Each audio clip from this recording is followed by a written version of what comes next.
Happy Friday. So let's get started with the next series. This one's a different book, Mei Nakano. Title is Japanese American Woman, 3 Generations, 1890 to 1990. Before I begin with summarizing the first introduction, let me give you a brief history of Japanese immigration to this country.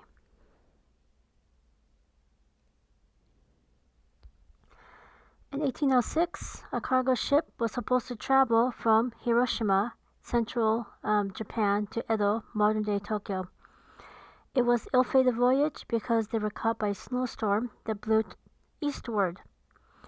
After 70 days at sea, an American ship found them, took them to Hawaii. 9 months after their ordeal, they boarded a Chinese ship. They stopped at Jakarta, Indonesia, where 5 people died on the voyage there. When they docked at Nagasaki, another shipmate died. When the survivors returned to Japan, it was during the shogunate, so the shoguns are in charge. Leaving the country was illegal at that time.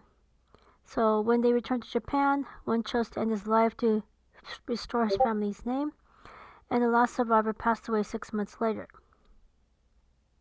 65 years later, you can tell a different group is in charge. Different group is like, you know what, that's the old, that's, grandparents, great-grandparents generation. We're modern. We want to do things differently. So about 65 years later, Japan chose to send 5 girls from Japan to the United States to prepare them for the modern world. So the youngest spent 11 years at Washington, D.C. After she returned to Japan, she started Japan's first women's university. The second girl was the first female Japanese to graduate from a college in Connecticut. The third Japanese girl spent a decade in the United States, contributed to women's education. The other 2 returned to Japan early, but they profoundly affected the social reform and education. Now, one more piece of information here. Back in 1983-84, there was an NHK television show titled Oshin. It was eye-opening and cathartic. Women from the Oshin generation had only some grade school level education, had to work. Their parents were experiencing bone-crushing poverty as well as sharecroppers in pre-war Japan, and there wasn't enough food to feed all their children. Moreover, their respective fathers were grooming their respective eldest sons to take over the family farm. So some of them did leave Japan, head to either Hawaii, California, or Latin America to look for work and marriage. So more about the author, Mei Nakano. She was born in 1924 in Olathe, Colorado, central western part of Colorado. Back in 1920, there was 291 people. Today, it's about 74% white, to the white, less than 1% Asian, to immigrant parents. So the author was born in 1924 in Olathe, Colorado, to immigrant parents. She also has 1 sister, 2 brothers. Her parents were tenant farmers. Eventually, they moved to Los Angeles, California. In high school, she met her future husband. Obviously,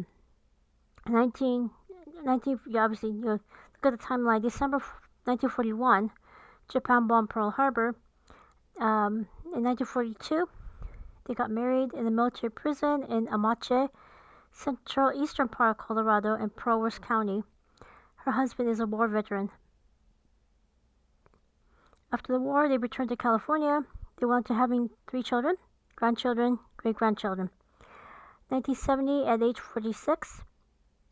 So she is a non-traditional student. So obviously, after the war, 1945 to 1970, she's focusing on raising their 3 children.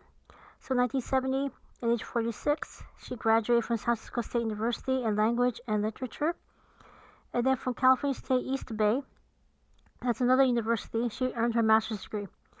So with the master's degree, she taught English at Laney College, which is in Oakland, California, in Diablo Valley College, which is in Pleasant Hill, California. It's one of the top public colleges in the state of California. A big chunk of their students go on to the university and graduate.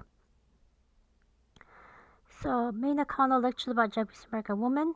She co-founded Mina Press Publishing Company. 1992, she organized Asian American Women's Conference in Oakland. She also served as a delegate to the White House Conference for Asian Pacific Women. 1995, she went to Beijing to attend a women's conference on non-governmental organizations. Mid-1990s, she focused on civil and human rights issues. Sonoma County, she lived and continued to share her experiences and opinions in writing and speaking engagements. She helped establish and chair the first Commission on Human Rights in Sonoma County. She participated in the board of Sonoma County's JACL, Japanese American Citizens League.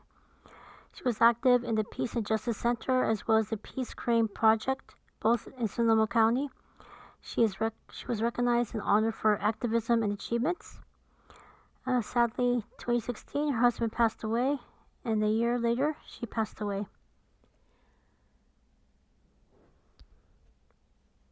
So, introduction. Most books about the Japanese American internment are written by men. As a result, the information is skewed, imperfect, and doesn't include women. Women's history is a recent phenomenon. This is back in 1990 when she's writing this. Assumptions and principles are being reevaluated. It challenges people to have a more inclusive view of history. As a result, women are challenged to include ordinary people failing and succeeding, changes in the family, workplace, and attitudes. They're also challenged to include the lives of people who are undervalued. It forces people to think about history as people, not just accounts of states of mind and actions.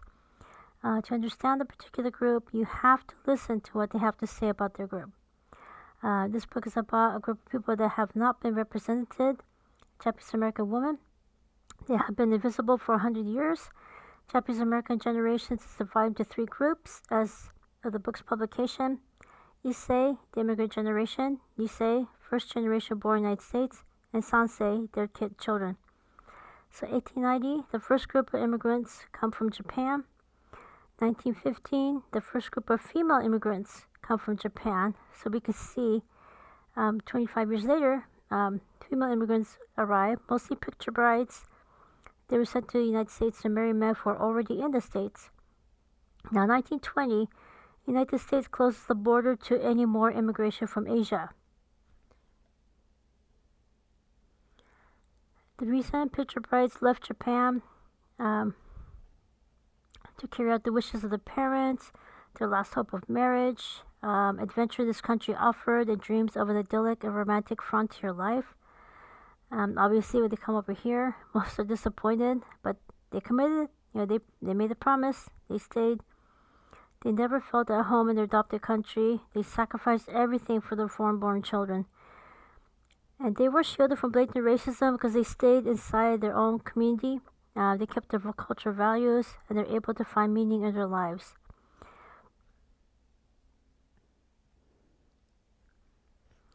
As a result, most of this book is about the Nisei, the second generation, the first generation born in this country. They are natural-born citizens. They encounter racism because they're not just staying at home with their moms. They're going outside to school, to work, to play. So when they encounter racism, it cut deep into their psyche.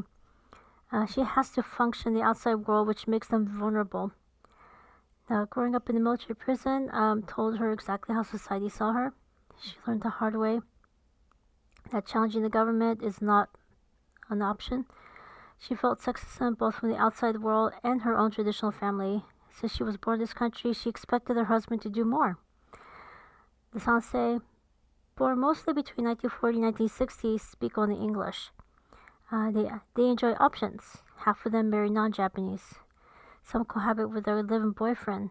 Most are college graduates and work, regardless of whether or not they're married and have children of their own. They have little difficulty finding work. However, they do have difficulty getting promoted past a certain point, the glass ceiling. So part of the cause is the stereotype that they're passive and non-assertive.